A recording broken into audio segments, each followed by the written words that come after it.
Y la razón por la que yo quería darle una oportunidad a la fe era porque a mí me daba mucha pena mi papá y mi mamá que oraban tanto por mí. A mí me daba pena verlos orando para que Dios y que me hiciera pastor, me hiciera ministro, pobrecito. Y yo le tenía tanta pena que decía, Dios, mira a ver si tú puedes hacer algo, complacerlos a ellos.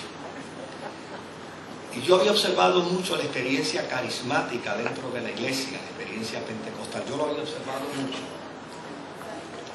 Y veía a la gente hablando en lenguas en la iglesia y yo decía, yo necesito explorar esto. Y un día me senté a pensar, ¿quién me puede dar una explicación que yo crea, que yo acepte, que para mí sea verdad? Y finalmente miré y vi a mi mamá en la cocina. Mi mamá era analfabeta porque no tuvo la dicha de nacer cuando se crearon las escuelas para los sordomudos, ni tuvo la dicha de aprender mediante procesos de escuelas para sordomudos. De hecho, después que mi papá partió con el Señor, yo la matriculé en una escuela para que aprendiera lenguaje de señas. Y la llevé a la escuela 2 días y a los 2 días se me dio de baja.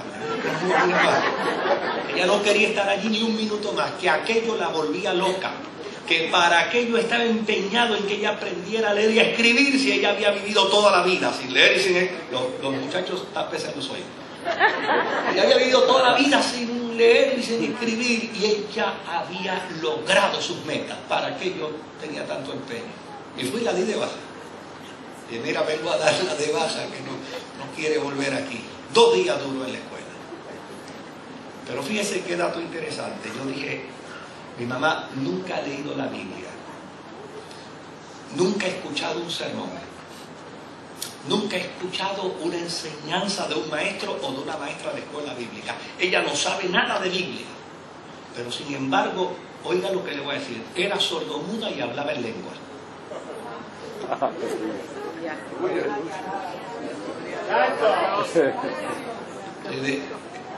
La mejor explicación la tiene que tener ella, porque aquí yo la agarro en pifia. Aquí sí es verdad que yo voy a agarrar esto como es. Ella no tiene ninguna explicación para esto. Y me acerqué, y en el lenguaje de señas que ella creó para mí, para mi hermano y sobre todo para mi papá, ¿verdad? En ese lenguaje de señas yo le pregunté a ella, ¿qué es lo que tú sientes cuando el Espíritu Santo viene a ti y tú hablas en lengua? Y ella trató de explicarme con sus manos, pero ella no pudo.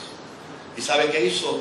Me agarró de la mano, me llevó a la cocina de nuevo, y en la cocina abrió el grifo de lavamanos. Y cuando abrió el grifo del lavamanos, lo abrió completo hasta que caía el agua, y me dijo, cuando el Espíritu Santo viene a mí, yo siento en mi interior como corrientes de esas aguas que pasan por todo mi ser. Nadie me podía dar una mejor explicación sobre la presencia del Espíritu Santo en el interior de la vida como mi mamá me la dio. Por eso yo creo que aun cuando yo no podré saber jamás por qué vinieron sus impedimentos, sí puedo saber que a pesar de sus impedimentos, ella fue una bendición para mi vida. ¿Por qué razón? Porque después de ese día yo me convertí solito. Después de ese día yo me transformé por completo. Después de ese día, ya a la edad de 17 años, yo era el presidente de la sociedad de jóvenes de la iglesia. A la edad de 18 años ya yo era miembro de la junta de oficiales de la iglesia. Y a la edad de 19 años ya yo era el pastor asistente de la iglesia. Aquel testimonio de mi madre me transformó por completo. Por completo. Cuando pensaba en este acto que dentro del devocional queríamos dedicar a Joseph, me vino a la mente Mefiboset, alguien que saltó del anonimato a la mesa del rey, alguien que saltó de la desgracia a la gracia, alguien que saltó del dolor por la orfandad a la experiencia extraordinaria de sentirse en familia. Mefiboset era hijo de Jonatán, el hijo de Saúl, el mejor amigo de David. De hecho, a Mefiboset le correspondía ser el heredero de la casa de Saúl. Había existido en la familia de Saúl otro Mefiboset. Este Mefiboset que había existido, David lo había entregado en manos de los enemigos y lo habían ahorcado. Pero como consecuencia de ello, quien podía heredar directamente del trono de Saúl era Mefiboset, por ser el hijo de Jonatán y por ser el hijo de quien Saúl, sin lugar a dudas, tenía plena confianza para concederle la monarquía.